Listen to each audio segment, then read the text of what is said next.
चक्रवाढ व्याज, सरळ व्याज असे सगळे सूत्र सोडून द्यायचे आणि मी सांगितलेली ही ट्रिक वापरून करण्याऐवजी दोन याचा विचार कसा करायचा, दोन पर्याय कॅन्सल कसे करायचे हे कोण म्हटलं की ही गोष्ट वापरल्याशिवाय गणित सुटूच शकत नाही. ओके, निघून जातील 3 तास निघून जातील पण तुम्हाला एक्झॅक्ट त्या संख्या मिळणार नाही. मग यासाठी मी सांगतो ती ट्रिक वापरा. बघा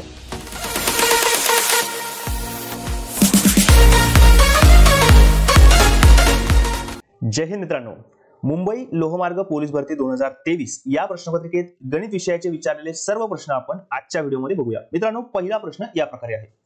एका संख्येची 9 पट व 5 पट यातील फरक 96 आहे तर ती संख्या कोणती? मित्रांनो, असा प्रश्न कसा सोडवायचा तर 1 मानून सोडवायचा. समजा मी ती संख्या 1 मानली. आता मला सांगा त्या संख्येची 9 पट किती असेल? तर त्या संख्येची 9 पट ही 9 असेल आणि त्या संख्येची 5 पट किती असेल? तर ती 5 असेल. मग आता आपण काय करूया, आपण घेतलेल्या संख्येतील फरक काढूया, त्यांच्या पटीतील फरक काढूया. मग 9 पट 9 आणि 5 पट 5 यांच्यातील फरक माझा आला 4. आता आपण गणिताकडे परत येऊया. गणितात असं सांगितलंय की त्या संख्येची 9 पट आणि 5 पट यातील फरक 96 आहे. माझा फरक तर 4 आला. मग इथे आपल्याला रिलेट करता यायला पाहिजे. माझे 4 म्हणजे त्यांचे 96, तर माझी संख्या मी 1 मानली तर त्यांची किती? तर माझा 1 म्हणजे त्यांचे किती? आणि हे सोडवण्याची पद्धत तुम्हाला माहिती आहे. 96 गुणिले 1 भागिले 4. 96 ला 4 ने भाग दिला तर तुमच्याकडे 24 हे उत्तर मिळेल आणि ती संख्या आहे 24. म्हणून या प्रश्नाचं उत्तर आहे 24. यानंतर बघूया मित्रांनो प्रश्न क्रमांक 2. प्रश्न क्रमांक 2 भूमितीचा आहे. थोडीशी कॉन्सेप्ट समजली तर सोपा जाईल. बघूया हा प्रश्न कसा आहे. एका काटकोन त्रिकोणाची उंची 5 सेमी व त्याचा पाया 12 सेमी आहे तर त्या काटकोन त्रिकोणाच्या कर्णाची लांबी किती? मित्रांनो बघा, काटकोन त्रिकोण म्हणजे असा त्रिकोण असतो, बरोबर. मी तुम्हाला यातल्या छोट्या ज्या कॉन्सेप्ट आहे त्या एकदम कमी वेळात सांगतो. इथे 90 अंशाचा कोन तयार होतो म्हणून याला काटकोन त्रिकोण म्हणतात. 90 अंश म्हणजे काटकोन. ओके, त्यानंतर मित्रांनो ही जी बाजू तुम्हाला दिसते ह्या बाजूला उंची असं म्हटलं जातं आणि ही जी बाजू आहे याला पाया असं म्हटलं जातं आणि जी तिरकी बाजू असते, तिरपी बाजू असते त्याला आपण कर्ण असे म्हणतो. मग आता तुम्हाला काटकोन त्रिकोणाच्या तिन्ही गोष्टी कळाल्या. आता यातील रिलेशन काय हे तुम्हाला समजलं पाहिजे. यातलं रिलेशन खूप सोपं आहे आणि प्रत्येक ठिकाणी हेच रिलेशन असतं. यातील रिलेशन या प्रकारे आहे. बघा मित्रांनो, कर्ण वर्ग बरोबर पाया वर्ग अधिक उंची वर्ग. हे रिलेशन पक्क पाठ करून ठेवा. काटकोन त्रिकोण म्हटलं की ही गोष्ट वापरल्याशिवाय गणित सुटूच शकत नाही. ओके, बघा आता कर्ण वर्ग बरोबर पाया वर्ग अधिक उंची वर्ग. तुम्हाला कर्णाची लांबी शोधायला सांगितली आहे. ज्या किमती दिल्या आहेत त्या यामध्ये टाका आणि तुमचं उत्तर काढा. बघा, पाया किती दिलेला आहे तुम्हाला? 12 सेमी. मग आपल्याला 12चा वर्ग घ्यावा लागेल आणि उंची दिली तुम्हाला 5 सेमी. 5चा वर्ग, 12चा वर्ग होतो 144, 5चा वर्ग होतो 25. 144 आणि 25 यांची बेरीज होते 169. तुमचा कर्ण वर्ग बरोबर 169 आला. तुम्हाला विचारलंय कर्णाची लांबी किती, तर कर्ण बरोबर किती हा वर्ग दिलाय त्याचं वर्गमूळ काढा. वर्गमुळात 169 म्हणजेच 13 सेमी. हे हा झाला तुमचा कर्ण. म्हणून या प्रश्नाचं उत्तर आहे 13 सेमी. ओके, यानंतर बघा मित्रांनो पुढचा प्रश्न. गोपालने 15,000 रुपये रक्कम दसादसे 12% दराने 5 वर्षासाठी घेतली तर त्याला एकूण किती सरळ व्याज मिळेल? सरळ व्याजाचं एकच सूत्र आहे. ते सूत्र तुमच्या नेहमी पाठ असलं पाहिजे. पुस्तकातलं सूत्र तुम्हाला अवघड वाटत असेल तर मी सांगतो ते सूत्र तुम्ही नेहमी लक्षात ठेवा. बघा, सरळ व्याज बरोबर कदम भागिले 100. कदम भागिले 100 काय? तर बघा मी तुम्हाला दाखवतो. क म्हणजे कालावधी. किती कालावधीसाठी ठेवलं त्यांनी रक्कम? त्यांनी 5 वर्षासाठी ठेवली. गुणिले द म्हणजे दर किती आहे? 12 आणि तुमची मुद्दल किती आहे म्हणजे रक्कम किती आहे? तर तुमची रक्कम आहे 15,000. बस याला सोडवायचं मित्रांनो. तुमचं सरळ व्याज तुमच्या समोर असेल. याचे 2 शून्य गेले, याचे 2 शून्य गेले. तुमच्याकडे उरले 12 गुणिले 5 60.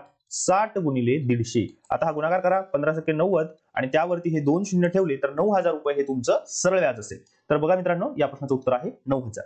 यानंतर बघूया प्रश्न क्रमांक 4. हा प्रश्न खूप सोपा आहे.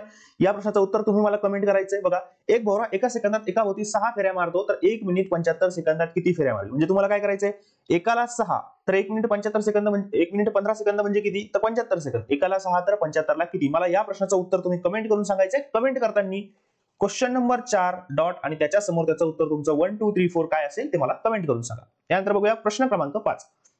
हा प्रश्न खूप इंटरेस्टिंग आहे आणि मी सांगतो त्या पद्धतीने जर सोडवला तर तुमचं उत्तर एकदम पटकन येईल आणि जर तुम्ही एक्स मांडून सोडवाल तर थोडा वेळ लागेल पण उत्तर नक्की येईल. पण मी तुम्हाला इथे सजेस्ट करतो की माझी पद्धत वापरा. बघा मित्रांनो, एका व्यक्तीने 2,250 रुपयांचे कर्ज 5 हप्त्यात फेडले. प्रत्येक हप्ता हा मागील हप्त्यापेक्षा 50 रुपयांनी जास्त होता तर पहिला हप्ता किती रुपयांचा होता? थोडक्यात काय सीन आहे बघा, 2250 रुपयाचं कर्ज आहे, 5 वेळा हप्त्यात फेडायचं आहे. पण तुम्हाला इथे एक काळजी काय घ्यायची की प्रत्येक हप्ता मागच्या हप्त्यापेक्षा 50 रुपयांनी जास्त ठेवायचं आहे. म्हणजे बघा, पहिला हप्ता तुमचा 100 रुपयाचा असेल तर दुसरा हप्ता तुमचा 150चा असेल, त्या पुढचा 200चा असेल, त्या पुढचा 250चा असेल आणि शेवटचा 300चा असेल. पण जर तुम्ही इथे अंदाजे एक रक्कम घेतली आणि त्यात 50-50 जर वाढवत गेले आणि मग तुम्ही बेरीज करून तुम्हाला 2250 रुपये द्यायचे, तर आमचं तुमचा पूर्ण पेपरचे 2 तास निघून जातील, 3 तास निघून जातील, पण तुम्हाला एक्झॅक्ट त्या संख्या मिळणार नाही. मग यासाठी मी सांगतो ती ट्रिक वापरा. बघा मित्रांनो, ट्रिक काय आहे, तुम्हाला काय करायचंय, प्रत्येक हप्त्यात किती फरक आहे तो एकदा लिहून घ्यायचा. बघा, प्रत्येक हप्त्यात तुमचा फरक आहे 50 रुपये. ओके, एकूण किती हप्ते तुमचे 5. तर 5 हप्ते असतील तर तुम्हाला 10 ही संख्या घ्यायची. 10 कसे घेणार, जर 6 हप्ते असेल तर 12 संख्या घ्या, 5 हप्ते असेल तर 10 संख्या घ्या, 4 हप्ते असेल तर 8 संख्या घ्या, म्हणजे दुप्पट संख्या घ्यायची आणि ती ह्या 50 ला गुणायची त्या संख्येने. 50 गुणिले 10 किती आले मित्रांनो, 500. म्हणजे मला आता एक रक्कम मिळाली. माझी ट्रिक सांगतो मी तुम्हाला. मी काय केलं, हप्त्याची रक्कम जितक्याने जास्त किंवा कमी आहे ती संख्या एक घेतली आणि हप्त्यांची संख्येची दुप्पट केली, दोघांचा गुणाकार केला, तो आला माझा 500 संख्या. मग आता मी काय करणार, या 2250 मधून मी ते 500 वजा करणार. मला सांगा माझ्याकडे किती उरायला पाहिजे, तर 2250 मधून 500 गेले, माझ्याकडे 1750 उरायला पाहिजे. या 1750 ला मी ह्या 5 हप्त्यांनी भाग देणार. 1750 भागिले 5 भाग द्या. 5 त्रिक 15, इथे किती उरले, 2 उरले, 5 5 25 आणि हा 0. म्हणजे 350 ही माझ्याकडे एक किंमत आली आणि ही किंमत म्हणजेच मित्रांनो तुमचा आहे पहिला हप्ता, जो की आहे 350 रुपये. कळालं? ही ट्रिक तुम्हाला कळाली नसेल तर हा व्हिडिओ परत थोडासा पाठीमागे घ्या आणि पुन्हा बघा. ओके, बघूया प्रश्न क्रमांक 6. वडील आणि मुलाच्या वयाची सरासरी 40 वर्ष आहे. त्यांच्या वयाचे गुणोत्तर 13:3 असेल तर वडिलांचे वय किती? बघा मित्रांनो, वडील दिलेले आहे, मुलगा दिलेला आहे, दोघांच्या वयाची सरासरी दिलेली. जेव्हा तुम्हाला दोन व्यक्तीच्या वयाची सरासरी दिलेली असेल, तुम्हाला त्याची बेरीज काढता यायला पाहिजे. दोघांच्या वयाची सरासरी 40 आहे, म्हणजे त्यांच्या वयाची बेरीज किती आहे मित्रांनो, त्यांच्या वयाची बेरीज आहे 80 वर्ष. कळतंय? सरासरी दिली आहे, दोघांची दिली आहे, म्हणून त्याला मी सरासरीला 2 ने गुणलं तर मला एकूण ती संख्या मिळेल. त्यांच्या दोघांच्या वयाची बेरीज 80 काढली. आता मी काय करतो, इथे लिहितो वडील, इथे लिहितो मुलगा आणि इथे एकूण त्यांच्या वयाची बेरीज मी 80 घेतली. ओके, आता बघा, वडिलाचे वय त्यांनी काय सांगितलं, वडिलाच्या मुलाच्या वयाचं गुणोत्तर 13:3 सांगितलं. मी काय करतो, वडिलाचं वय 13 मानतो, जास्त अवघड जात नाही, एक्स मानत नाही, मुलाचं वय 3 मानतो. आता मला सांगा, जर वडिलाचं वय 13 मानलं, मुलाचं वय 3 मानलं, तर दोघांची मिळून वयाची बेरीज किती होईल, 16 होईल. पण त्यांनी गणितामध्ये ही बेरीज 80 दिली आणि असं दिलं की आपल्याला रिलेट करता यायला पाहिजे. बघा, माझे 16 म्हणजे त्यांचे 80. तर आपल्याला प्रश्नात काय विचारलंय, वडिलांचं वय, आपण किती मानलंय वडिलांचं वय 13, तर माझे 13 म्हणजे त्यांचे किती. बस हे गणित तुमच्या नेहमीच्या फॉर्म मध्ये आलं. आता सोडवायला 13 गुणिले 80 भागाकारात 16, या 80 ला 16 ने भाग द्या, हे होईल तुमचे 16 पंचे 80, म्हणजे तुमच्याकडे येईल 13 गुणिले 5 आणि 13 गुणिले 5 म्हणजे 65. हे झालं तुमच्या वडिलांचं वय, सॉरी त्या मुलाच्या वडिलांचं वय 65. ओके, यानंतर बघूया प्रश्न क्रमांक 7. हा प्रश्न सोपाही आहे, अवघड आहे. ज्याला दशांश अपूर्णांक ही कॉन्सेप्ट समजली त्याला हा प्रश्न सोपा जातो. ज्याला नाही समजली त्यांनी माझ्याकडून समजून घ्या या प्रकारचे गणित कसे सोडवायचे असतात. मित्रांनो, या प्रकारचं गणित सोडवण्यासाठी सगळ्यात अगोदर दशांश ऍडजस्ट करायचे. दशांश ऍडजस्ट करण्याची माझी पद्धत या प्रकारे. मी काय करणार, दशांशानंतर जेवढ्या संख्या किंवा शून्य आहे ते सगळं घेणार आणि त्यांची बेरीज करणार. किती आहे बघू, 1 2 3 4 5 6. दशांशानंतर 6 आहे, मी शून्य घेतो आणि 6 शून्य लिहून टाकतो. 3 4 5 6. आता मला काय करायचंय, संख्या उरल्या, संख्यांचा गुणाकार करून घ्यायचा. किती संख्या आपल्याकडे 3. 3 गुणिले 3 9, 9 गुणिले 3 27. आता या 27 ला ह्या दशांशामध्ये ऍडजस्ट करायचंय. कसे ऍडजस्ट करणार, मी हा 27 इथे लिहितो, बस यांची बेरीज करा. तुमचं उत्तर तुमच्या समोर असेल 0.000027. हा पर्यायामध्ये शोधा कुठे मिळतोय, हा मिळतोय तुम्हाला इथे पर्याय क्रमांक 1 मध्ये. म्हणून या प्रश्नाचं उत्तर आहे 0.000027. 4 वेळेस 0 आणि मग 27. ओके, यानंतर बघूया प्रश्न क्रमांक 8. दोन संख्यांची बेरीज 12 आहे. त्या संख्यांच्या वर्गाची बेरीज 80 असल्यास त्यापैकी मोठी संख्या कोणती? मी तुम्हाला सांगतो मित्रांनो, हे गणित पर्यायाने सोडवा, थोडंसं लॉजिक वापरून सोडवा. तुमचे दोन पर्याय ऑटोमॅटिक कॅन्सल होतात आणि त्याचबरोबर तुमचं उत्तर आहे फास्ट. बघा, मी काय करतो, इथे लिहितो मोठी संख्या, इथे लिहितो लहान संख्या. ओके, आता मला काय करायचंय, त्या दोन संख्यांची बेरीज त्यांनी मला दिलेली आणि त्यांच्या वर्गाची बेरीज पण दिलेली. आता हे गणित कसं सोडवायचं बघा. बघा, त्यांनी काय विचारलं, त्यापैकी मोठी संख्या कोणती. आता जर बेरीज 12 असेल बरोबर, तर मोठी संख्या एक कोणती तरी घेतली तर लहान संख्या कोणती तरी मिळेल आणि दोघांची बेरीज आपल्याला 12 यायला पाहिजे. मग मी काय करतो, पर्यायात जातो. मी समजा मोठी संख्या 4 घेतली मित्रांनो, तर लहान संख्या कोणती 8 येईल. पॉसिबल आहे का हे, मोठी संख्या 4 आणि लहान संख्या 8? बिलकुल पॉसिबल नाही. म्हणून हे या प्रश्नाचं उत्तर नाहीच नाही. मोठी संख्या मी 8 घेतली तर लहान संख्या काय येईल, 4 येईल. हे पॉसिबल आहे, म्हणून मी इथे लिहितो मोठी संख्या 8 आणि लहान संख्या 4. ओके, त्यानंतर हा पर्याय बघून घेऊ, मग आपण कॅल्क्युलेशन कडे जाऊ. मोठी संख्या 6 घेतली तर लहान संख्या किती येईल, बेरीज 12 यायला पाहिजे, 6 यायला पाहिजे, जे की पॉसिबल नाही कारण की दोन्ही संख्या सारख्या येतात. आता मोठी संख्या 10 घेऊ आणि लहान संख्या किती येईल, 2 येईल. सॉरी, या दोन्ही गोष्टी पॉसिबल आहे. आता आपल्याला फक्त काय करायचंय, ह्या संख्यांच्या वर्गाची बेरीज करायची, जी की आपल्याला 80 आणायची. ती बेरीज 80 आली की ते झालं त्या प्रश्नाचं उत्तर. आता मोठी संख्या 8 आहे, मोठ्या संख्येचा वर्ग 64, लहान संख्या किती आहे 4 आहे, त्याचा वर्ग 16. 64 आणि 16 किती होतात मित्रांनो, 80 होतात, मग बाकी काही बघण्याची गरज नाही. तुमची मोठी संख्या ही 8 असणार आहे. दुसरा पर्याय चेक करण्याची बिलकुल गरज नाही. यानंतर बघूया पुढचं एक्झाम्पल.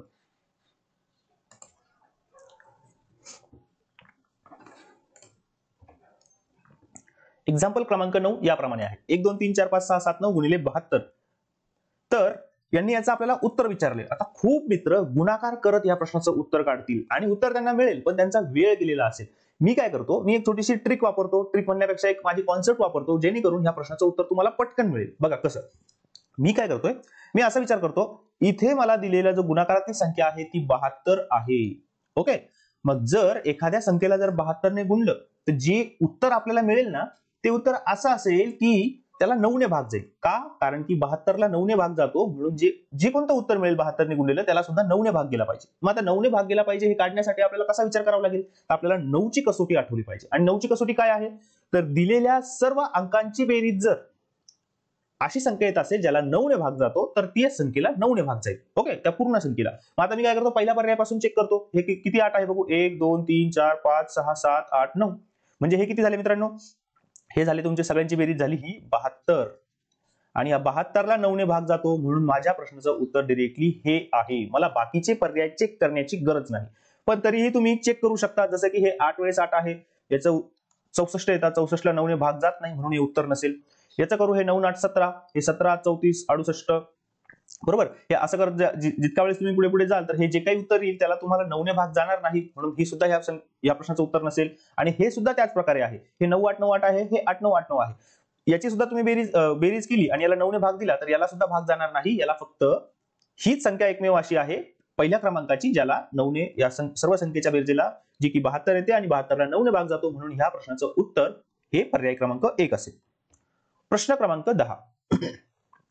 खालीलपैकी कोणत्या संख्येचा वर्ग ही 3 अंकी मोठ्यात मोठी संख्या येईल? मित्रांनो, हे प्रश्न बिलकुल सोडवण्याची गरज नाहीये. तुम्हाला या प्रश्नासाठी वर्ग माहित असले पाहिजे आणि या प्रश्नाचं उत्तर काढण्यासाठी तुम्हाला वर्ग आणि मोठ्यात मोठी 3 संख्या. आता 3 अंकी संख्या बघा, मोठ्यात मोठी 3 अंकी संख्या किती मित्रांनो? 999 आहे. बरोबर. म्हणजे तुमचं उत्तर 999 पेक्षा जास्त नसलं पाहिजे. आता तुम्ही या सगळ्यांचे वर्ग पाठ केले असतील तर वर्ग बघा, किंवा नसेल केलं तर गुणाकार करून ती संख्या शोधा. आणि या प्रश्नाचं उत्तर मला क्वेश्चन क्रमांक 10 आणि त्याच्या समोर त्याचं उत्तर कमेंट करून सांगा. बघूया प्रश्न क्रमांक 11 प्रमाणे आहे. 3 अंकी मोठ्यात मोठी मूळ संख्या व 2 अंकी लहानात लहान मूळ संख्या यांच्या बेरजेत कोणत्या संख्येचा वर्ग मिळवल्यास 32 या संख्येचा वर्ग मिळेल? मला सांगा 32 चा वर्ग किती आहे? 32 चा वर्ग आहे 1024. आणि 3 अंकी मोठ्यात मोठी मूळ संख्या तुम्हाला शोधायची. कसं शोधणार? तर मित्रांनो, 3 अंकी मोठ्यात मोठी संख्या 999 आहे, परंतु ती मूळ संख्या नाही. का? कारण तिला 3 ने भाग जात नाही. त्यानंतर त्याच्या खालची एक संख्या बघू, 998. 998 ही सुद्धा मूळ संख्या नाहीये. का? कारण तिला सुद्धा 2 ने भाग जातो तिला. ओके, म्हणून ही सुद्धा नाहीये. त्यानंतर 997 घेऊ. मित्रांनो, 997 ही 3 अंकी मोठ्यात मोठी मूळ संख्या आहे. का? कारण तिला 2 ने भाग जात नाही, 3 ने भाग जात नाही, किंवा अन्य इतर कोणत्याही संख्येने भाग जात नाही, म्हणून 997 झाली ही तुमची मोठ्यात मोठी 3 अंकी मूळ संख्या. त्यानंतर मला सांगा लहानात लहान मूळ संख्या कोणती मित्रांनो? तर लहानात लहान 2 अंकी मूळ संख्या. पटापट सांगा. लहानात लहान बघा, 10 तर नाहीये, 11 आहे. 11. म्हणून या दोघांची बेरीज करा, किती येईल ती? हे झाले 8 9 1 10 आणि हे झाले 9 1 10. तुमचं किती आलं उत्तर? 1008 आलं. आता मला सांगा 1008 मध्ये किती मिळवावे म्हणजे तुमचं उत्तर 1024 येईल? तर तुम्हाला 16 मिळवावे लागतील. मग ते किती होईल? 1024 होईल. आणि त्यांनी विचारलंय की कोणत्या संख्येचा वर्ग? मग 16 हा कोणत्या संख्येचा वर्ग आहे मित्रांनो? 16 हा 4 या संख्येचा वर्ग आहे, म्हणून या प्रश्नाचं उत्तर येईल 4. कळालं? त्यानंतर बघूया पुढचं एक्झाम्पल. हे एक्झाम्पल खूप इंटरेस्टिंग आहे. तुम्हाला समजलं पाहिजे की हे एक्झाम्पल कसं सोडवायचं. सुनीलने अनिलकडून 3 वर्ष वापरलेले एक जुने यंत्र 7,29,000 रुपयास विकत घेतले. जर घसाऱ्याचा दर दसे 10 धरला तर अनिलने ते यंत्र किती रुपयास घेतले होते? मित्रांनो बघा, इथे एक सीन काय आहे. एक यंत्र जे आहे ते सुनीलने अनिलकडून विकत घेतलं. अनिलने काहीतरी रकमेला विकत घेतलं असणार आहे. सुनीलला ते 7,29,000 रुपयांना मिळालं आणि घसाऱ्याचा दर 10% दिलाय. आता तुम्हाला हे असं वाटत असेल की हे घसारा म्हणजे काय? तर बघा मित्रांनो, सोपी गोष्ट सांगतो. मला सांगा, तुम्ही एक नवीन 2 व्हीलर विकत घेतली, बरोबर. पुढच्या वर्षी तुम्ही ती 2 व्हीलर जेव्हा विकायला जाता त्यावेळी तुम्हाला तुम्ही घेतलेल्या किमतीपेक्षा जास्त किंमत मिळते का कमी किंमत मिळते? कमी किंमत मिळते, कारण की 2 व्हीलर आपण वापरली, तिचं थोडंफार किंवा झीज झालेली असेल, नुकसान झालेलं असेल, बरोबर. आता तुम्ही आणखी 1 वर्ष पुढे गेला तर मागच्या वर्षी ती किंमत मिळेल का त्याही पेक्षा कमी मिळेल? तर त्याही पेक्षा कमी मिळेल. म्हणजे जशी जशी वस्तू आपण वापरत जातो, जशी जशी वस्तू जुनी होत जाते, तसं तसं त्याच्या किमतीमध्ये घट होत जाते. या घट होण्याच्या क्रियेला म्हणतात घसारा होणे. ओके, मग आता काय झालंय, आपण असं पकडलं की सुनीलने अनिलकडून एक वस्तू विकत घेतली जी प्रत्येक वर्षी तिची किंमत 10% कमी होते. तर त्यांनी विचारलं की अनिलने ऍक्च्युअल ती वस्तू किती रुपयांना विकत घेतली असेल. बरोबर. तर मित्रांनो, अशा प्रश्नामध्ये काय करायचं, तुमचं चक्रवाढ व्याज, सरळ व्याज असे सगळे सूत्र सोडून द्यायचे आणि मी सांगितलेली ही ट्रिक वापरायची. का वापरायची? कारण की असे प्रश्न या ट्रिकने सोप्या पद्धतीने सुटले जाऊ शकतात. बघा, आणि जिथे जिथे 10% असा विषय येतो तिथे सुरुवात करताना 100, 1000, 10,000 यापासून सुरुवात करायची. बघा मी कसं सोडवतो. तर बघा मित्रांनो, मी असं गृहीत धरतो की अनिलने ते यंत्र 1000 रुपयांना विकत घेतलेले असेल. किती रुपयांना विकत घेतले? 1000 ला. मग आता बघा, पहिल्या वर्षी काय होणार आहे, त्यावरती 10% घसारा होणार आहे, म्हणजे त्याची किंमत 10% कमी होणार आहे. आता तुम्हाला तोंडी 1000 चे 10% काढता यायला पाहिजे. मी इकडच्या बाजूला तुम्हाला कसे काढायचे ते दाखवतो. हे झाले 1000, याचे 10% म्हणजे 100. कसे काढतो आपण? शेवटचा एक शून्य कॅन्सल करून. मग किती रुपये उरतील? 900 रुपये. म्हणजे पहिल्या वर्षी काय होतं मित्रांनो, 1000 ची वस्तू ही पहिल्या वर्षी 900 रुपयांना विकली जाईल किंवा 900 रुपये तिची किंमत होईल. आता दुसऱ्या वर्षी जाऊया मित्रांनो, दुसऱ्या वर्षी किंमत किती होईल? तर 900 मध्ये पुन्हा 10% कमी होतील. म्हणजेच 900 चे 10% म्हणजे 90. कसे केले? शेवटचा शून्य कॅन्सल करून. किती आले? 810.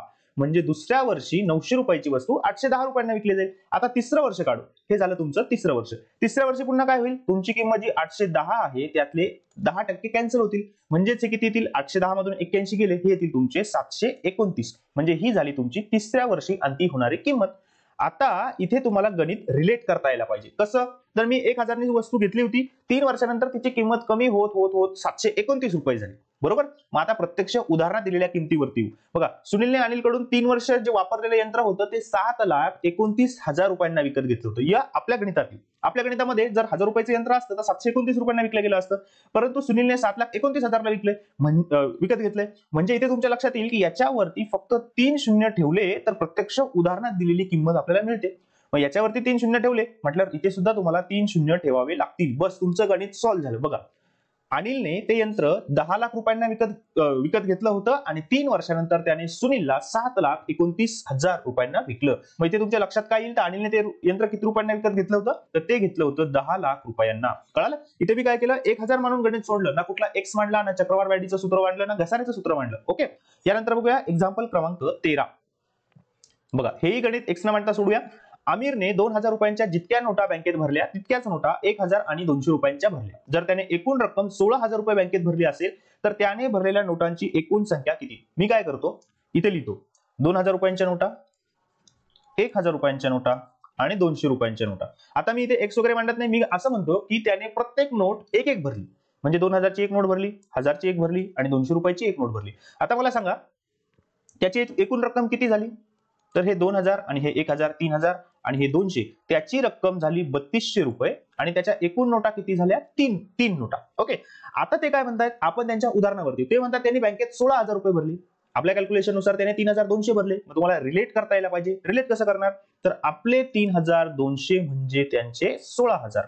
तर गणितात काय विचारलंय, त्याने बँकेत भरलेल्या एकूण नोटांची संख्या किती? तर एकूण नोटा आपण किती भरल्या? 3. म्हणजे आपले 3 म्हणजे त्यांचे किती? बस याला सोडवा. याला सोडवण्याची पद्धत तुम्हाला माहिती आहे. 3 गुणिले 16,000 भागाकारात 3200. याचे 2 शून्य गेले, याचे 2 शून्य गेले. तुमच्याकडे काय उरलं? तुमच्याकडे उरलं मित्रांनो, हे 16 ने याला भाग देऊया आपण. 16 एक 16, इथे हा 10 झाला, 16 होती 32 आणि या 2 ने 10 ला भाग देऊया, 5 चा भाग जाईल. तुमच्याकडे येईल 3 गुणिले 5 म्हणजे 15. म्हणजे त्याने बँकेत एकूण 15 नोटा भरल्या. कळालं मित्रांनो? म्हणून या प्रश्नाचं उत्तर आहे 15. यानंतर बघूया पुढचं एक्झाम्पल. हे एक्झाम्पल बीजगणिताचं आहे. खूप मित्रांना हे गणित अवघड जाणार आहे.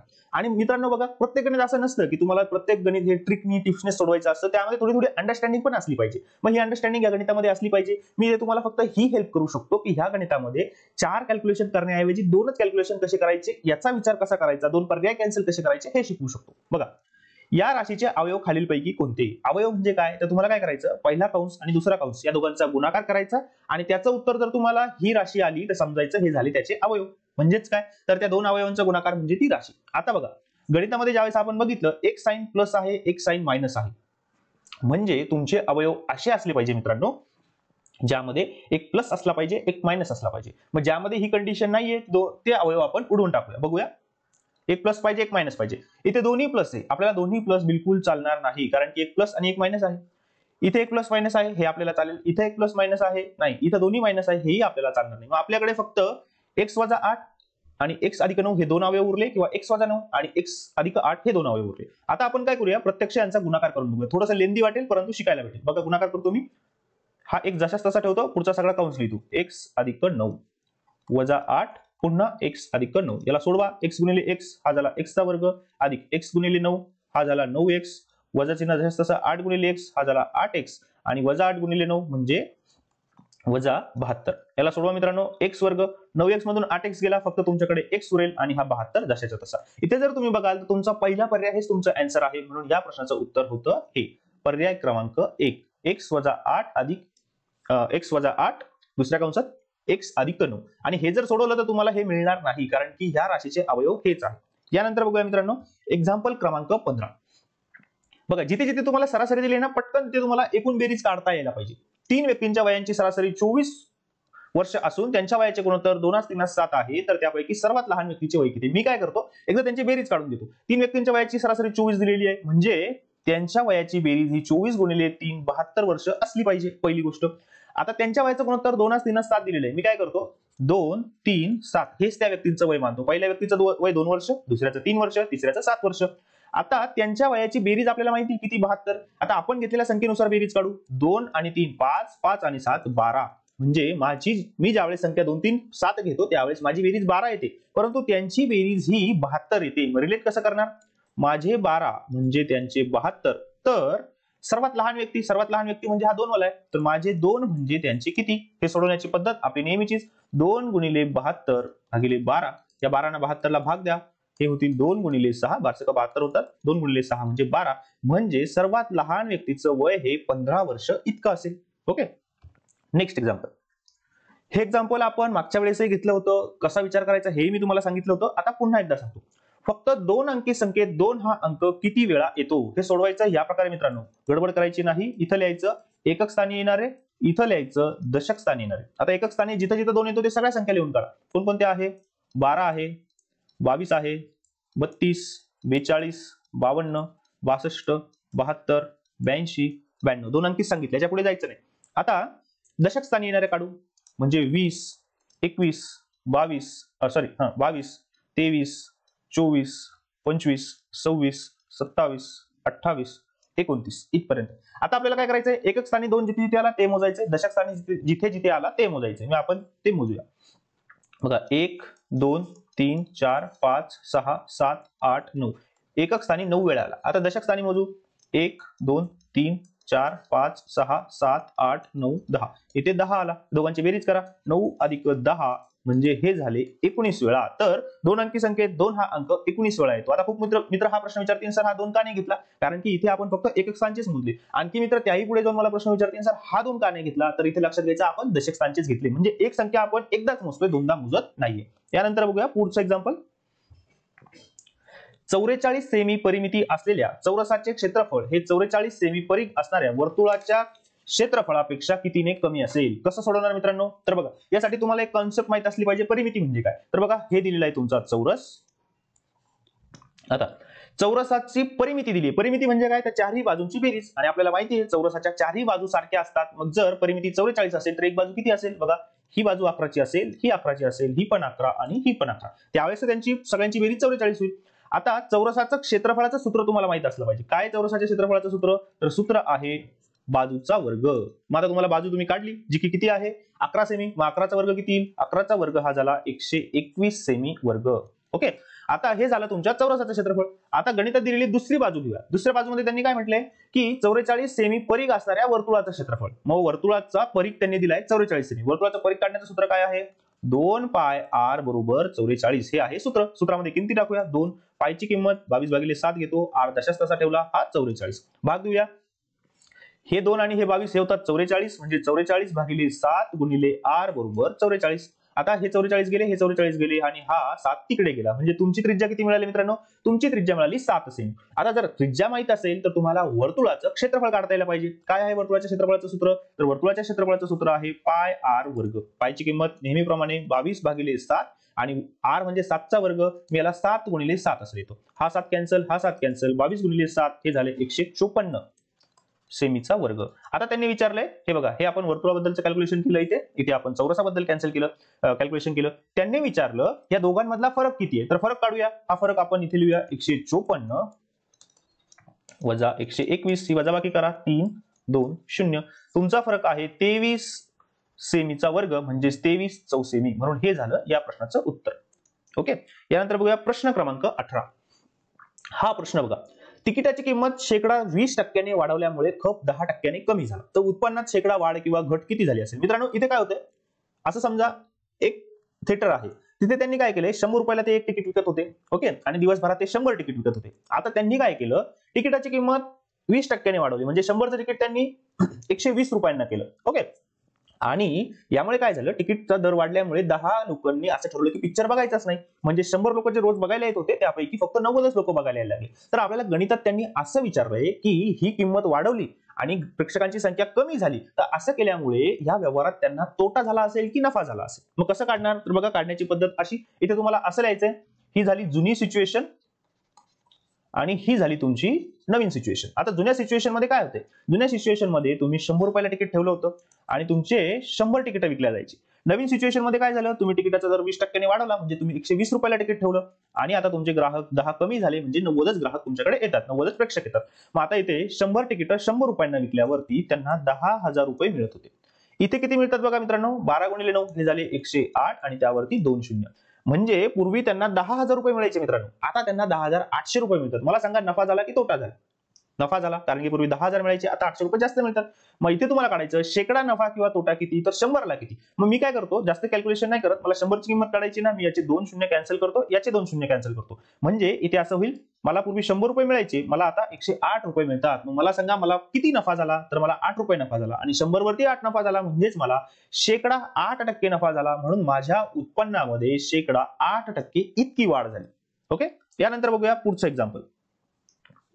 विकासने एक घड्याळ 6,540 रुपयास व दुसरे घड्याळ 3,460 रुपयास खरेदी केली व दोन्ही घड्याळे त्याने 10,900 रुपयांना विकली, तर त्याला ह्या व्यवहारात शेकडा नफा अथवा तोटा किती झाला? बघा, पहिलं घड्याळ कितीला घेतलं विकासने, तुम्हाला काय करायचं, ह्या गणितामध्ये दोन्ही घड्याळाची खरेदी किंमत एकत्र करायची आणि मग दोन्ही घड्याळाची विक्री किंमत त्यांनी तुम्हाला दिलेली आहे, मग तुम्हाला ठरवायचं की नफा झाला की तोटा झाला. आता मी काय करतो, पहिलं घड्याळ जे की होतं 6,540 रुपयांचं, दुसरं घड्याळ ते होतं 3,460 रुपयांचं, बेरीज करतो. विकासने ऍक्च्युअली किती रुपयात दोन घड्याळ घेतले बघूया, हा 0, 640, हा 0 आणि हे झाले 10.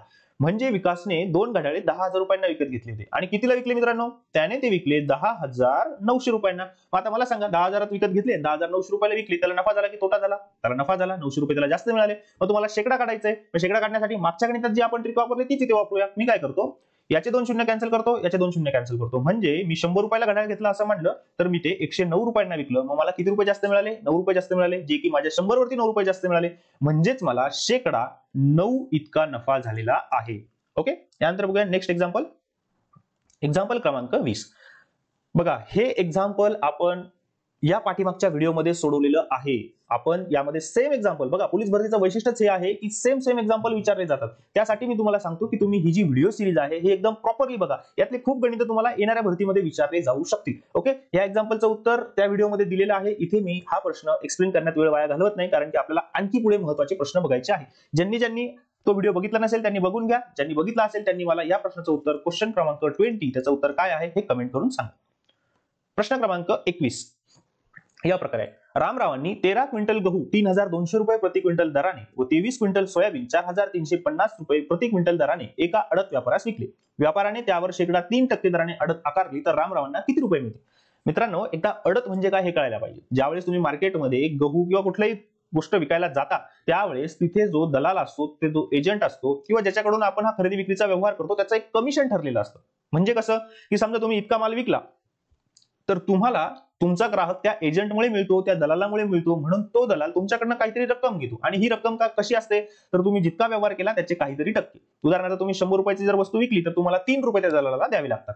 तुम्ही 1,000 रुपयांची वस्तू विकली तर त्या दलालाला 30 रुपये द्यावे लागतात, म्हणजे 3% द्यावे लागतात. अशी टक्केवारी ठरलेली असते. आता ह्या एक्झाम्पल मध्ये काय झालं, रामरावांनी गहू विकला. मग आपण एकदा गहूचं कॅल्क्युलेशन करू. हा झाला गहू, त्यांनी 13 क्विंटल विकला 3,250च्या भावाने. मग आता हे गणित तुम्हाला सोडवण्यासाठी हा गुणाकार तुम्हाला करावा लागेल. मी तो ऑलरेडी केलेला आहे, जो आहे 42,250 रुपये. त्यानंतर त्यांनी सोयाबीन विकली, ती किती भावाने विकली? 4,350. ही किती होती? 23 क्विंटल होती. तर इथे त्यांना मिळाले 1,50,000 रुपये. 1,50,000 रुपये. मग आता इथे कॅल्क्युलेशन केलं तर त्यांनी एकूण किती रकमेची गोष्ट विकली? तर त्यांनी विकली 1,42,300 रुपयाची. मग आता त्यांनी विकलेल्या वस्तूची किंमत झाली 1,42,300.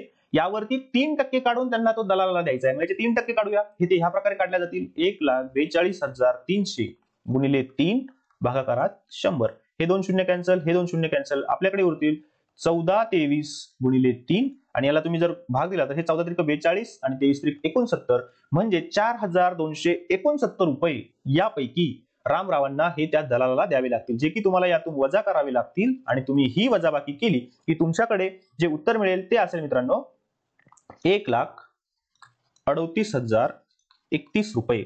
म्हणून या प्रश्नाचं उत्तर आहे हे. आता इथे तुम्हाला असं वाटलं असेल की हे कॅल्क्युलेशनला काही शॉर्टकट आहे का? तर मित्रांनो इथे जस्ट बेरीज वजाबाकी गुणाकार करायचा आहे. थोडासा फास्ट करा. काही काही गणित असे असतात की ते या प्रकारे सोडवावे लागतात.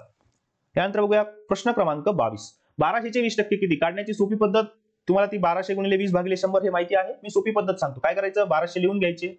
मला सांगा 1200चे 10% कसे काढणार तुम्ही? 1200चे 10% काढायचे म्हणजे एक शून्य कॅन्सल करता. मग 10% तुमचे येईल 120. बरोबर. आता 20% कसे काढणार? तर 10 ला 2 ने गुणलं तर तुमचे 20 होतात ना. त्याचप्रमाणे 120 ला 2 ने गुणलं तर तुमचे 240 होतात. म्हणून या प्रश्नाचं उत्तर झालं 240. ओके. प्रश्न क्रमांक 23. बघा पुढचे काही प्रश्न सोपे पण आहे, अवघड पण आहे. 420 मीटर लांबीची एक दोरी 6 ठिकाणी समान अंतरावर कापली तर प्रत्येक तुकड्याची लांबी किती सेंटीमीटर असेल? आता बघा नेहमी लक्षात ठेवायचं, दोरी 6 ठिकाणी जर कापली तर तिचे 7 तुकडे होतील. 5 ठिकाणी कापलं तर 6 तुकडे होतील. 8 ठिकाणी कापलं तर 9 तुकडे होतील. एक तुकडा जास्त असेल. कळालं तुम्हाला? हे बघा इथे बघा ही दोरी आहे. एका ठिकाणी कापली तर किती तुकडे झाले? 2 झाले. 2 ठिकाणी कापली तर किती तुकडे झाले? हा एक, हा एक, हा एक. 3 तुकडे झाले. 3 ठिकाणी कापली तर किती तुकडे झाले? 4. 1 2 3 4. तर तुमच्या लक्षातच यायला पाहिजे की दोरी एका ठिकाणी कापली की 2 तुकडे होतात. मग 6 ठिकाणी कापली तर किती तुकडे होतील? 7 तुकडे होतील. मग आता एक तुकडा कितीचा आहे काढायचा आहे? मग आपल्याला काय करावं लागेल? एकूण लांबी 420 दिलेली आहे आणि तिचे 7 तुकडे होतात. म्हणून एक तुकडा हा 742 60 मीटर इतक्या लांबीचा असेल. मग आता 60 मीटर म्हणजे किती सेंटीमीटर? तर 60 ला आपल्याला 100 ने गुणावं लागेल. म्हणजे तुमचे येतील 6000 सेंटीमीटर. म्हणून या प्रश्नाचं उत्तर झालं 6000 सेंटीमीटर. बघूया पुढचं एक्झाम्पल. एका शाळेतील इयत्ता 8वीच्या मुलांची संख्या मुलींच्या संख्येच्या दुपटीपेक्षा 10 ने कमी आहे. त्या वर्गातील एकूण विद्यार्थी संख्या 71 असल्यास मुलींची संख्या किती? मित्रांनो हे गणित एक्स मांडून सोडून दाखवतो, कारण की त्याच पद्धतीने हे सोपं जातं. मी काय करतो? एका शाळेतील 8वीतील मुलांची संख्या मुलींच्या संख्येच्या दुपटीपेक्षा 10 ने कमी. मी काय करतो? इथे मुली लिहितो. ह्या झाल्या मुली, हे झाले मुलं. मुलींची संख्या x मांडली. आता मुलांची संख्या काय होईल? तर त्यांची दुप्पट आणि त्याच्यापेक्षा 10 ने कमी. म्हणजेच किती? x ची दुप्पट झाली 2x आणि त्याच्यातून 10 काढले की आपल्याला मिळेल मुलांची संख्या. आता त्यांनी सांगितले की वर्गातील एकूण विद्यार्थी 71 आहे. मग माझ्या मुली x असतील, माझे मुलं 200x वजा 10 असतील आणि एकूण 71 असेल तर मी ह्या प्रकारे सोडवल. x अधिक 2x अधिक वजा 10 बरोबर 71. याला सोडवा. x अधिक 2x वजा 10 बरोबर 71. हे 2x आणि x हे झाले 3x आणि हे 71 आणि 10 हे झाले 81.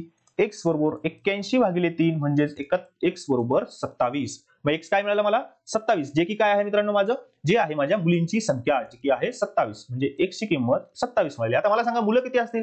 तर मुलं सोडवण्यासाठी एकतर हे सॉल्व्ह करा किंवा 71 मधून मुली वजा करा. मग 71 मधून 27 मुली वजा केल्या तर आपल्याकडे मिळतील 44 आणि हे असेल मुलांची संख्या. पर्याय क्रमांक 1. ओके. बघूया प्रश्न क्रमांक 25. एका पिशवीत काही गोळ्या आहेत. त्या गोळ्या 12 मुलांना प्रत्येकी सारख्या वाटल्यास 8 गोळ्या उरतात. तर पिशवीत किती गोळ्या असतील? कसं सोडवणार? पर्यायाने सोडवायचं.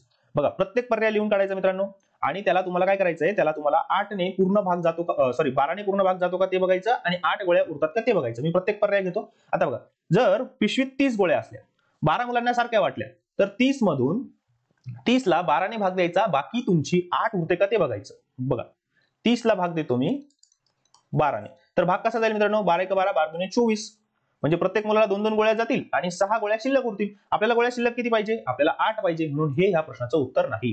आता 28 ला 12 ने भाग देऊ. 12 2 24. प्रत्येक मुलाला 2-2 गोळ्या जातील आणि आपल्याकडे 28 मधून 24 गेले, 4 गोळ्या उरतील. आपल्याला किती पाहिजे? 8 उरल्या पाहिजे. म्हणून हेही या प्रश्नाचं उत्तर नाही. आता 80 ला 12 ने भाग देऊ मित्रांनो. 80 ला 12 ने भाग देऊ. प्रत्येक मुलाला 12 6 गोळ्या जातील आणि 72 80 मधून गेले की 8 गोळ्या उरतात आणि आपल्याला त्यांनी किती गोळ्या उरलेल्या सांगितलेल्या आहे? 8च सांगितलेल्या आहे. म्हणून या प्रश्नाचं उत्तर येईल 80. ओके. 84 कॅल्क्युलेशन करण्याची गरज नाही, कारण की तुमचं उत्तर ऑलरेडी मिळालेलं आहे. एक दुकानदार कॅमेऱ्याच्या छापील किमतीवर 8% सूट देतो. त्याने एक कॅमेरा 4600 रुपयास विकला तर त्या कॅमेऱ्याची छापील किंमत किती? मित्रांनो, हे गणित मी 100 घेऊन सोडवतो. मी काय करतो, समजा दुकानदाराने छापील किंमत 100 रुपये ठेवली असेल, त्याच्यावर 8% सूट दिली, म्हणजे 8 रुपये सूट दिली, तर त्याने किती रुपयाला विकला तो कॅमेरा? त्याने तो 92 रुपयाला विकला. ही झाली मित्रांनो माझी छापील किंमत, ही झाली माझी विक्री किंमत. आता आपण एक्झाम्पल मध्ये येऊ. ज्या वेळेस 100 रुपयाच्या कॅमेऱ्यावरती 8 रुपये सूट दिली तर 92 ला विकला जातो, पण गणितामध्ये प्रत्यक्ष 4600 रुपये दिलेले आहे. म्हणजे कसं, तर तुम्हाला असा विचार करावा लागेल, माझे 92 म्हणजे त्यांचे 4600, तर माझे 100 म्हणजे त्यांचे किती? बरोबर. मग ही सोडवण्याची पद्धत 100 गुणिले 4600 भागाकारात 92. इथे तुम्ही प्रॉपरली बघाल तर तुमचं कॅल्क्युलेशन खूप सोपं होईल. हे 96 एक 96, 96 दुने 46 एक 46, 46 दुने 92. म्हणजे तुमच्याकडे काय येईल, तर तुमच्याकडे होईल 100 गुणिले 100 भागाकारात 2, म्हणजे 10,000 भागिले 2, जे की आहे 5000. म्हणजे काय, तर त्याने छापील किंमत 5000 ठेवली असेल आणि विकताना त्याने 4600 ला विकला असेल. म्हणून या प्रश्नाचं उत्तर पर्याय क्रमांक 1. ओके. यानंतर बघूया प्रश्न क्रमांक 27. बघा, यासारख्या प्रश्नांना तुम्हाला थोडासा वेळ द्यावा लागतो याचा मार्क मिळवण्यासाठी. 11 ते 20च्या दरम्यानच्या मूळ संख्यांची बेरीज व संयुक्त संख्यांची बेरीज यातील फरकास खालीलपैकी कोणकोणत्या संख्यांनी निशेष भाग जातो? एकदा गणित प्रॉपरली सोडवू, मग काय विचारलं ते बघू. 11 ते 20 दरम्यानच्या मूळ संख्या, मी काय करतो, वरच्या टप्प्यात मूळ संख्या लिहितो आणि खालच्या याच्यात संयुक्त संख्या लिहितो. आता 11 ते 20 दरम्यानच्या बघा, 11 ही मूळ संख्या आहे, 12 मूळ नाही, बरोबर. 13 ही मूळ संख्या आहे, 14 नाही. 15 ही मूळ संख्या नाही, 16 ही मूळ संख्या नाही, 17 आहे. 18 ही मूळ संख्या नाही, 19 आहे. आणि 20 ही मूळ संख्या नाही, संयुक्त आहे. मग आता आपल्याला काय करायचं, यांची बेरीज करायची. चला बेरीज करूया. बेरीज करण्याचे बघा, 11 आणि 19 30, 13 आणि 17 30, 30 हे झाले 60. यांची बेरीज करूया. 12 आणि 18 30, 14 आणि 16 30, म्हणजे हे 30 हे झाले 60. आणि हे 20 आणि 15 हे झाले 35, म्हणजे 60 आणि 35 हे झाले 95. आता आपण गणिताकडे येऊया. गणितामध्ये काय म्हटलंय, या दोघांच्या फरकाला, दोघांचा एकदा फरक काढून घेऊया. 60 आणि 95 यांच्यातला फरक किती आहे मित्रांनो? यांच्यातला फरक येतो 35. आता मला सांगा, 35 या संख्येला कोणत्या संख्येने निशेष भाग जाईल? पर्यायात जाऊ. 2 ने नाही जाणार, 5 ने जातोय, 7 ने जातोय, 13 ने जाणार नाही. म्हणजे माझं ब आणि क हा पर्याय असा आहे की ज्याने 35 ला भाग जातो. पर्यायात शोधू, ब आणि क कुठं दिसतो? अ आणि ब हा नाही, ब आणि क 2 नंबरला दिसतो. म्हणून हे आहे माझ्या प्रश्नाचं उत्तर. कळालं मित्रांनो? बघूया पुढचं एक्झाम्पल. हा, हे एक्झाम्पल खूप किचकट आहे, ट्रिकने सोडवलं तर खूप सोपं आहे. तुमच्याकडे अशा प्रकारच्या एक्झाम्पल साठी ही सांगितलेली ट्रिक नेहमी रेडी असली पाहिजे. का? कारण की असं एक्झाम्पल जर तुम्ही कॅल्क्युलेशन करून सोडवायला गेला तर तुम्हाला हे कधीच सुटणार नाही, किंवा तुमचं कमीत कमी 3 ते 4 प्रश्न सोडवण्याचा वेळ इथे व्यर्थ होईल. बरोबर. बघा कसं सोडवणार हे एक्झाम्पल. एका वर्गातील मुलांचे सरासरी वय 15.5 वर्ष आहे, असं 15.5 वर्ष लिहून घ्यायचं. मुलींचे वय 16.5 वर्ष आहे, असे 16.5 लिहून घ्यायचे.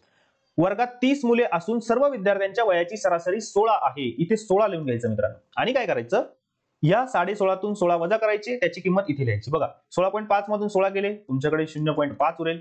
या 16तून हे 15.5 गेले, तुमच्याकडे 0.5 उरेल. मग बघायचं ह्या दोन्ही संख्या कशा आहेत. तर बघा इथे तुम्हाला 0.5 समान दिसतोय, इथे तुम्हाला 0.5 समान दिसतोय, म्हणजे दोन्ही संख्या सारख्या आहेत. याचा अर्थ काय, तर वर्गातील मुलं आणि मुली यांची संख्या सारखी आहे, कारण की इथे दोन्ही पण 0.5 आलं. म्हणून वर्गात जर एकूण 30 विद्यार्थी असतील तर त्यामध्ये 15 मुले असतील, 15 मुली असतील, हे इथं सिद्ध होतं. म्हणून या प्रश्नाचं उत्तर पर्याय क्रमांक 1 आहे. या पद्धतीनेच हे गणित सोडवा मित्रांनो. हे थोडंसं सोपं होतं, यातलं थोडंसं किचकट गणित आलं की ह्याच पद्धतीने कसं सोडवायचं हे मी तुम्हाला पुढच्या व्हिडिओमध्ये दाखवेन. यानंतर बघूया प्रश्न क्रमांक 29. प्रश्न खूप सोपा आहे. यामध्ये जस्ट कॅल्क्युलेशन करायचंय. 18 मजुरांना एक काम करण्यास 15 दिवस लागतात. म्हणजे 18 गुणिले 15, मजूर गुणिले दिवस नेहमी घ्यायचं. तर 6 मजूर तेच काम किती दिवसात पूर्ण करतील? ते डी दिवसात पूर्ण करतील असे घेऊया. ह्या 6 आणि 18 ला भाग देऊया मित्रांनो. 6 एक 6, 6 त्रिक 18, हे झाले तुमचे 3 गुणिले 15 म्हणजे 45. डी ची किंमत आली 45. म्हणून तुमचे 6 मजूर तेच काम 45 दिवसात पूर्ण करतील. प्रश्न क्रमांक 30. हा, हे एक्झाम्पल व्यवस्थित बघा. एका संख्येला 2 ने भाग देण्याऐवजी 2 ने गुणले असता उत्तर 8 आले तर खरे उत्तर काय असेल? मी काय करतो मित्रांनो, ती संख्या 2 मानतो. किती मानतो? 2 मानतो. आता बघा या 2 संख्येला एकदा इथे आपण खरी कंडिशन लिहू आणि इथे आपल्याला पर्यायी मिळालेली कंडिशन लिहू. बघा आता एका संख्येला मी ती संख्या 2 मानली, तिला 2 ने भागण्याऐवजी बघा 2 ला 2 ने भाग दिला तर माझं उत्तर 1 आलं असतं. पण त्यांनी काय केलं मित्रांनो, त्यांनी नजर चुकीने 2 ला 2 ने भाग देण्याऐवजी 2 ला 2 ने गुणलं, तर त्यांचं उत्तर 4 आलं. खरी कंडिशन आपले खऱ्या कंडिशन मध्ये उत्तर 1 यायला पाहिजे, पण चुकल्यामुळे त्यांचं उत्तर 4 आलं. सॉरी, माझं उत्तर 4 आलं. आता आपण ही गोष्ट गणितात घेऊन जाऊ. गणितामध्ये काय आहे, त्यांचं चुकल्यामुळे उत्तर त्यांचं 8 आलं. म्हणजेच काय, माझे 4 म्हणजे त्यांचे 8. तर त्यांनी खरं उत्तर विचारलं. आपलं खरं उत्तर 1 यायला पाहिजे. माझे 4 म्हणजे त्यांचे 8 आहे, म्हणजे 4 ची दुप्पट केली तर 8 येतात, म्हणून माझा 1 म्हणजे त्यांचे 2 असेल. म्हणून या प्रश्नाचं उत्तर पर्याय क्रमांक 4 2 असेल. हे गणित x मांडून सोडवणं थोडंसं अवघड होतं, म्हणून असं 2 माना 1 माना असं काहीतरी करून माना आणि हे उत्तर सोडू. त्यानंतर बघूया प्रश्न क्रमांक 31. 10 संख्यांची सरासरी 20 आहे, त्यातील पहिल्या 6 संख्यांची सरासरी 15 व शेवटच्या 3 संख्यांची सरासरी 16 आहे, तर 7वी संख्या कोणती? सिस्टमॅटिक मांडणी करा, हे गणित लगेच सुटेल. 10 संख्यांची सरासरी 20 दिली आहे, त्यांची एकूण बेरीज किती? तर 10 गुणिले 20, म्हणून एकूण बेरीज झाली तुमची 10 गुणिले 20 बरोबर 200. कळालं? आता बघा, त्यातील पहिल्या 6 संख्या दिल्या, त्यानंतर शेवटच्या 3 दिल्या, बरोबर, आणि 7वी संख्या विचारलेली, म्हणजे ही मधली संख्या विचारलेली आहे, ती कोणती? तर बघा, एकूण बेरीज 200 येते. पहिल्या 6 संख्यांची सरासरी 15 दिली आहे, म्हणून आपण पहिल्या 6 संख्यांची बेरीज काढू शकतो, 15 × 90. त्यानंतर शेवटच्या 3 संख्यांची सरासरी त्यांनी 16 दिलेली आहे, म्हणून आपण त्यांची बेरीज काढू शकतो, 16 × 3 48. आणि इथे ही 7वी संख्या असेल आणि या सगळ्या संख्यांची बेरीज केली की जी की 200 यायला पाहिजे. टाका याच्यामध्ये किमती, ही संख्या शोधा. 90 आणि 48 हे झाले 138. 138 मध्ये ही 7वी संख्या मिळाली की आपल्याला 200 उत्तर यायला पाहिजे. मग कसं सोडवणार? 200 वजा 138. बघा, 200 तून 138 गेले, किती उरतील मित्रांनो? हे उरतील तुमचे 62. म्हणून तुमची जी 7वी संख्या आहे ती असेल तुमची 62. हे बघा, इथे तुमची ही 7वी संख्या 62 येईल, ही 62 येईल, ही तुमची आहे 7वी संख्या. म्हणून या प्रश्नाचं उत्तर पर्याय क्रमांक 2 आहे. ओके. यानंतर बघूया प्रश्न क्रमांक 32. एका दुकानदाराने 10 रुपये प्रति बल्ब या दराने 200 बल्ब आणले व त्यातील 10 बल्ब खराब निघाल्याने त्याने ते फेकून दिले व उरलेले बल्ब त्याने 12 रुपये प्रति दराने विकले, तर त्याला किती टक्के फायदा झाला? कसं सोडवणार मित्रांनो? बघा, एकदा काय करू आपण, त्याला आणण्यासाठी किती रक्कम लागली ते शोधू, म्हणजे आपल्याला खरेदी किंमत मिळेल. मग खरेदी किंमत काढू. खरेदी किंमत बघा, त्याने काय केलं, 10 रुपये दराने 200 बल्ब आणले, म्हणजे त्याला एकूण 2000 रुपये खरेदी करण्यासाठी लागले मित्रांनो, बरोबर. आता आपण काय करू, त्याची विक्री किंमत काढू. ही झाली त्याची विक्री किंमत. आता इथे त्याचं काय झालं मित्रांनो, 10 बल्ब खराब निघाले, म्हणजे त्यांनी प्रत्यक्ष किती बल्ब विकले असतील? त्याने विकले असतील 190 बल्ब, बरोबर, कारण की 10 खराब निघाले. आता त्याची विक्री किंमत किती आहे? तर 12 आहे. मग तुम्हाला 12 गुणिले 190 करावे लागतील, जे की असेल तुमचे 2280 रुपये. मग आता इथे तुमचा सीन काय तयार झाला, त्याने 2000 रुपयाला विकत आणले आणि 2280 ला त्याने विकले. मग तुम्हाला याच्यात त्याचा किती फायदा झाला तो काढायचा आहे. मग तो कसा काढणार? तिथे मी तुम्हाला कॅल्क्युलेशन न शिकवता शॉर्टकट शिकवतो. बघा कसा काढायचा. 2000 वरती त्याला किती रुपये नफा झाला? 280 रुपये नफा झाला मित्रांनो, बरोबर. 2000 वरती 280 झाला. बघा, इथे 2000 रुपये खरेदी किंमत होती, 2280 विक्री किंमत होती. हा जो वरचा 280 रुपये आहे, हा झाला त्याचा नफा. आता सोडवणार कसं? 2000 ला 280, मी काय करतो, 2000 चे 1000 करतो. तर 1000 ला किती? याचे अर्धे केले म्हणून याचे अर्धे करू, हे झाले 140. आता त्यांनी मला काय विचारलेलं आहे, शेकडा नफा किती आहे? शेकडा काढण्यासाठी नेहमी आपल्या समोर 100 असला पाहिजे, म्हणून मी याचा एक शून्य कॅन्सल करतो, याचा एक शून्य कॅन्सल करतो. माझ्याकडे येईल 100 वरती 14 रुपये नफा झाला, म्हणजेच किती? तर त्याला शेकडा 14% इतका नफा झाला. कळालं? यानंतर बघूया पुढचं एक्झाम्पल. प्रश्न क्रमांक 33. प्रज्ञाकडे जेवढी 2 रुपयाची नाणी आहे तेवढीच 5 रुपयांची नाणी आहे. तिच्याकडे एकूण 196 रुपये आहे, तर तिच्याकडे असणाऱ्या 5 रुपयाच्या नाण्यांची संख्या किती? बघा, मी असं धरतो, हे झालं मित्रांनो 2 रुपयाचं नाणं, हे झालं 5 रुपयाचं नाणं. मी असं गृहीत धरलं की प्रज्ञाकडे 2 रुपयाचं एक नाणं आहे आणि 5 रुपयाचं एक नाणं आहे.